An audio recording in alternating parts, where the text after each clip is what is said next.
In this video, let's discuss about entity mapping features of a Spring Data JPA. Entity mapping is nothing but a relationship between two database tables as attributes in our entity Java classes.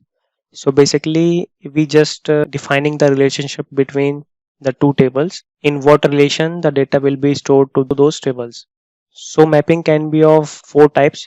So we have one to one, one to many, many to one, and many to many mapping. This mapping or association can be a unidirectional or a bidirectional. So what that means is we can define in which direction we can use the relationship in our entity class. So for example, we have two entities, entity 1 and entity 2. So if it's a unidirectional, then we can go from entity 1 to entity 2. If it's a bidirectional, direction can be like from entity 2 to entity 1. So let's see unidirectional and bidirectional one-to-one mapping with example.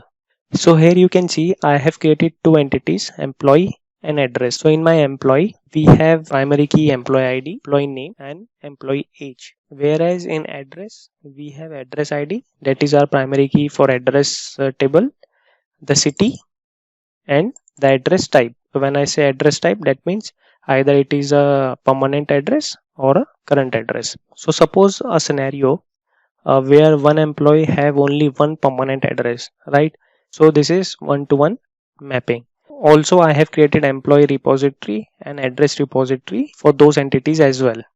So let's do one-to-one mapping. So very first thing, let's create a reference of my address entity here. So private address.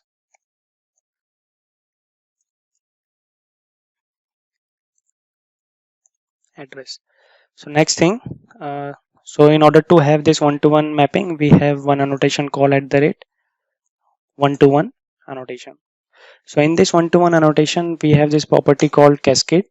So to this value, I have assigned cascade type as all. So whenever I save any employee, so automatically it will save the data for this address class as well. So this is the one thing. So this @one-to-one annotation by default will create a foreign key column in my employee class, and the default name for that foreign key column will be the name of my referenced entity, which is address.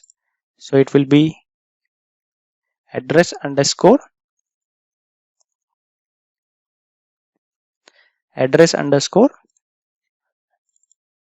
the column name of my primary key. So here the primary key is underscore address underscore ID. Suppose there is a requirement where you want your custom name and not the default one. So for that, what you can do, you can use another annotation called @join column. In this join column, you have to pass the name. So for example, I want to have it like foreign key underscore ad address underscore ID.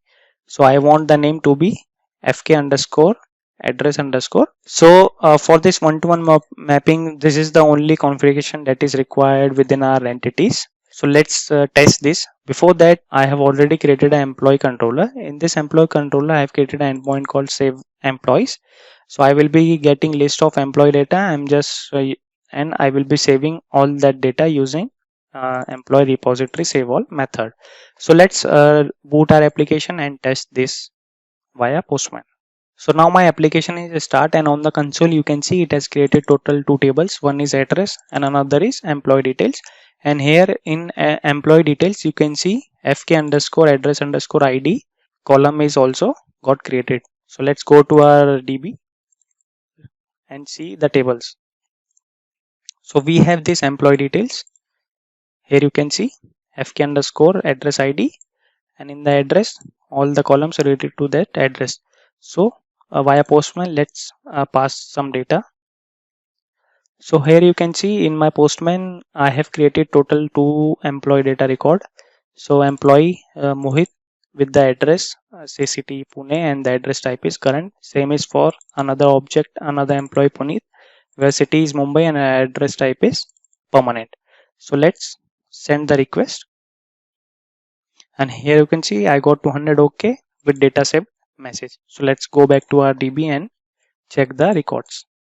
So employee details, yes, we have employee ID auto generated, then the age, name, and here you can see the foreign key also got added.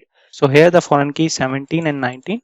to this employee record. Let's go to my address and see if we have the address with 17 and 19 primary key. Here you can see. So this address ID 17 and 19 are the primary key for this address, and this address is now got associated with my employee detail record. Okay, so this is about unidirectional way of mapping one to one. What if we want to have a bidirectional? So whenever we are dealing with bidirectional, we have to take care, like in bidirectional relationship, it contains two sides. So one is the owning side and another one is the referencing side. So the owning side of the association defines the mapping, whereas the reference side just links to that mapping. So how that can be done? Now here you can see we have one-to-one annotation and join column. Now how we know that this a owning side or a reference side? So whenever we are working with one-to-one mapping and we have used this join column, that means this is our owning side. Okay, so in the join column I want to have this, and in the address let me create a reference of my employee entity, and here we have to just do the mapping. So for that what we can do, we can use @one-to-one, and inside one-to-one we can use a property called map by. So this map by will contain what?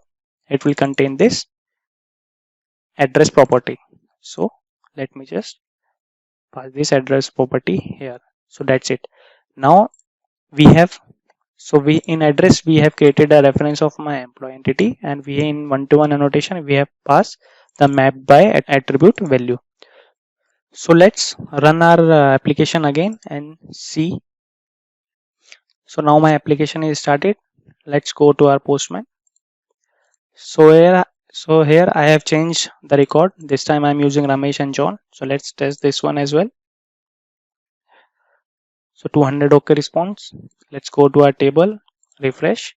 Here you can see the new data also got inserted, and the foreign key ID is 2123. Let's go to our address and check for 21 and 23. So here you can see we have 21 and 23 address records as well.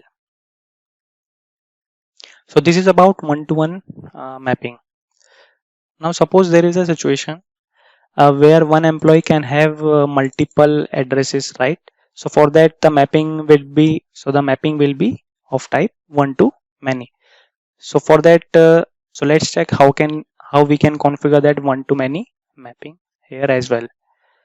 So for that, let's change our employee and address entities first. So let me comment that we have used for one to one. So let's so for one to many mapping, again we have one annotation called one to many annotation. In this again, cascade I will define as cascade type all. So here I will be using @join column. So in this join column I will define the name. So since this is a one to many mapping, so one employee can have multiple addresses, right? We want to have a foreign key column into our address, right? Because one employee can have multiple addresses, right? So for that what we can do, in the join column we can define the name. Okay, and I just want to reference the column. So in this foreign key column, which data to be inserted? So by default it will be employee ID, but you can use this reference column name as well to define that. So let's use that as well. So this is about employee change. In address we don't have to define the reference of my employee, right?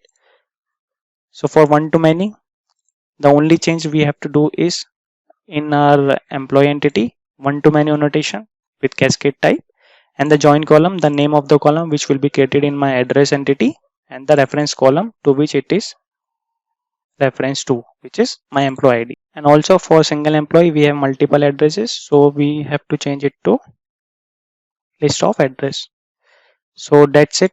Let's try to run our application and test this. So now my application is up. So let's go to our Postman and test this one. So in my request body, what I have done is I have modified this address. So instead of a single object, now in address we have to pass a list of addresses. So I have added couple of addresses like current and permanent for both the employees. So let's run this endpoint and test it. So I got 200 OK response. Let's go to our DB. So I will run this employee detail. Now here you can see we have employee ID, employee age, and only employee name. We don't, this time we don't have that foreign key column here, right? Because in one to many mapping we have we want to that have in our address. So let's go to address and check. So here you can see we have the column called foreign key underscore employee underscore ID. So where we have current address, permanent address for both the employees, and these are the primary key for those employees. So that's it for this video, and I will see you in the next one. Thank you.